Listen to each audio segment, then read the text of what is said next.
Hi friends, welcome back to my YouTube channel Eco Unbox. আজি 13th July 2021. So আজিৰ দা হিন্দু নিউজপেপাৰখন মই analysis কৰিব লৈছো. So এনালাইসিস কৰাৰ আগতে আপোনালোকে যদি মোৰ চেনেলটো নতুনকৈ চাইছে তেনেহলে প্লিজ সাবস্ক্ৰাইব কৰিব নাপাহৰিব. So আহকচোন ভিডিওটো ষ্টাৰ্ট কৰো. So আজিৰ ফাৰ্স্ট আৰ্টিকলটো আমি ফাৰ্স্ট পেজতে দেখিবলৈ পাইছো. In blow to Ole, Nepal Supreme Court directs Dubey to be appointed Prime Minister. So ইয়াত কি হৈছে নেপালৰ সুপ্ৰিম কোৰ্টে এটো অৰ্ডাৰ দিছে যে আগৰ যোনজন নেপালৰ প্ৰাইম মিনিষ্টাৰ আগৰ নেপালৰ প্ৰাইম মিনিষ্টাৰজন আছিল কেপি শৰ্মা অলি তেওঁ অটৰাই পিনে এতিয়া নতুনকৈ প্ৰাইম মিনিষ্টাৰ শ্বেৰ বাহাদুৰ দিউবেক এপইণ্ট কৰিবলৈ অৰ্ডাৰ কৰিছে কিয়নো যেতিয়া আগৰ যোনজন প্ৰাইম মিনিষ্টাৰ কেপি শৰ্মা অলি আছিলে তেওঁৰ টাইমত ইণ্ডিয়া আৰু নেপালৰ যোনটো ৰিলেশ্যনশ্বিপটো ইমান ভাল নাছিলে সো এতিয়া এটো এক্সপেক্ট কৰিছে যে নতুনকৈ যোনজন আহিব দিউবে তেওঁ অহাৰ পিছত এই যোনটো ৰিলেশ্যনশ্বিপটো ভাল হ'ব সো এটো এটা ইম্পৰ্টেন্ট আৰ্টিকল হয় আমি ইয়াত এতিয়া যোনজন নতুনকৈ পিএম হ'ব হেতু মনত ৰাখিলে হৈ গল আৰু নেক্সট এটা আৰ্টিকল হেতু আমি দেখিবলৈ পাইছো inflation remains above 6% in June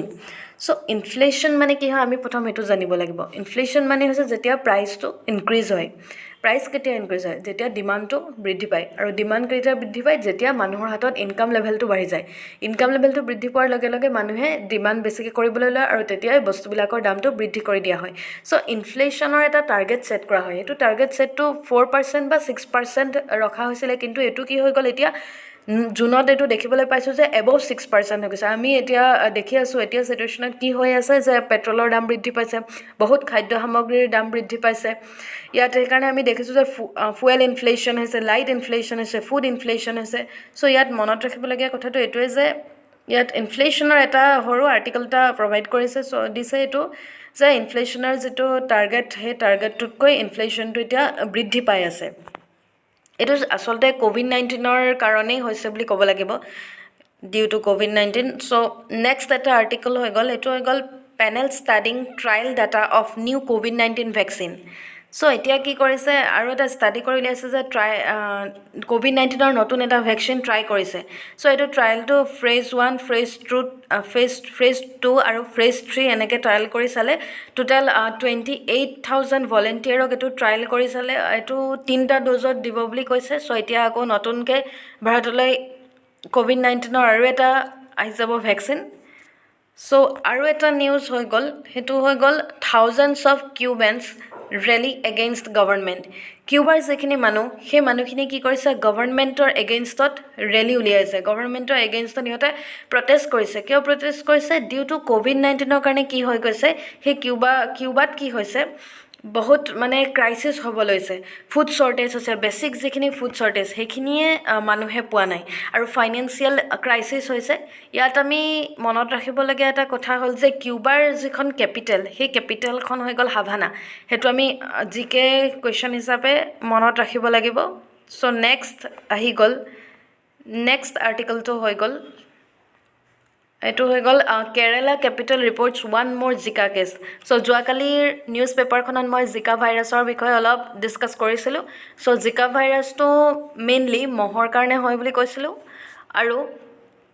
ইয়াত কি হৈছে কেৰালাৰ ক্যাপিটেল আমি সকলো জানো তিৰুৱন্তপুৰম তাত কি হৈছে আৰু বেছি জিকা ভাইৰাছ এতিয়া আইডেন্টিফাই হৈ আছে সো ইয়াত আৰু এটা বস্তু মনত ৰাখিব লাগিব সো ফাৰ্স্ট আইডেন্টিফাই কৰিছিলে যে জিকা ভাইৰাছটো ইউগাণ্ডাত আইডেন্টিফাই কৰিছিলে 1947তে আৰু হেতু মাংকিত বান্দৰত আইডেন্টিফাই কৰিছিলে মাংকিত so it was later identified in humans in 1952 in ইউগাণ্ডাত আকৌ হিউম্যানত কেতিয়া এটো আইডেন্টিফাই কৰিছিলে 1952 সো এই জিকা ভাইৰাছটো মেইনলি প্ৰেগনেন্ট ওমেনক বেছি এফেক্ট কৰে বুলি মই কৈছিলো সো ইয়াত এতিয়া কেৰালাত জিকা ভাইৰাছৰ কেছটো বৃদ্ধি পাই গৈ আছে দিনক দিনে সো আৰু নেক্সট যেতিয়া নিউজ আহিব তেতিয়া আমি ইয়াৰ বিষয়ে আৰু ডিটেইলস গম পাম সো নেক্সট আৰ্টিকলটো হৈ গল Afghan situation to dominate Jaishankar's Central Asian visit External Affairs Minister S. Jaishankar traveled to Central Asia for two back-to-back meetings focusing on Afghanistan, which will see him face to face with the foreign ministers of both Pakistan and China. as well as attending a conference with Pakistan Prime Minister. So ইয়াত কি হৈছে আফগানিস্তানৰ যেটো situation already আমি আৰ্টিকলত পঢ়িছো হেতু কথা আফগানিস্তানৰ এটা বহুত বেয়া সিচুৱেশ্যন এটা ক্ৰিয়েট হৈছে যেহেতু তালিবান বিলাকে কি কৰিছে হে আফগানিস্তানৰ বহুত ঠাই কেপচাৰ কৰি আছে টোটেল 85% কেপচাৰ কৰিছে সো সেই সিচুৱেশ্যনটোৰ কাৰণে কি হ'ব এক্সটাৰ্নেল এফেয়াৰ্ছ মিনিষ্টাৰ এছ জয়শংকৰে কি কৰিব ট্ৰেভেল কৰিব চেণ্ট্ৰেল এছিয়ালৈ ট্ৰেভেল কৰিব ফৰ টু বেক মিটিঙৰ কাৰণে আৰু সেই মিটিংখন পাকিস্তানৰ ফৰেন মিনিষ্টাৰ আৰু চাইনাৰ ফৰেন মিনিষ্টাৰৰ লগত সেই মিটিংখন এটেণ্ড কৰিব বুলি ইয়াত কৈছে সেই সিচুৱেশ্যনটো যাতে শান্তিপূৰ্ণভাৱে সিচুৱেশ্যনটো লৈ আহিব পাৰে সেই সিচুৱেশ্যনটো যাতে নাইকিয়া কৰিব পাৰে তাৰ কাৰণে সো নেক্সট আমি ইয়াৰ ওপৰত আৰু বিশেষ নেক্সট নিউজত পোৱা যাব আৰু এটা ইম্পৰ্টেণ্ট article হৈ গল records of freedom fighters to be digitalized. Culture Minister G. Kishan Reddy on Monday said the national achievers records related to freedom fighters would be digitalized within a year. নতুনকৈ যোনখন cabinet minister এতিয়া appoint হ'ল চ' তাৰ culture মিনিষ্টাৰজন হৈ গ'ল G Kisan Reddy তেওঁ কি কৈছে যে যিখিনি ফ্ৰীডম ফাইটাৰ আছে সিহঁতৰ ৰেকৰ্ডছবিলাক ডিজিটেলাইজ কৰিব লাগে চ' এইটো আমি মনত ৰাখিব লাগে এইটো আৰ্টিকলটো নেক্সট এটা আৰ্টিকল হৈ গ'ল এইটো এটা ইম্পৰ্টেণ্ট আৰ্টিকল এইটো হৈ গ'ল পুৰীৰ ৰাথ যাত্ৰা আণ্ডাৰ ৱে উইদাউট ডিভটিজ এবাৰ কি হৈছে ডিভটিজবিলাক নোহোৱাকেই পুৰীৰ যোনটো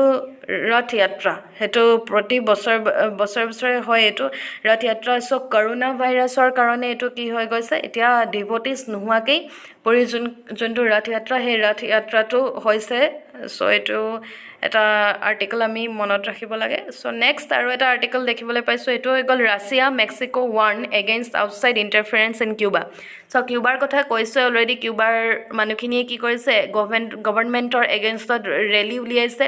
কিয়নো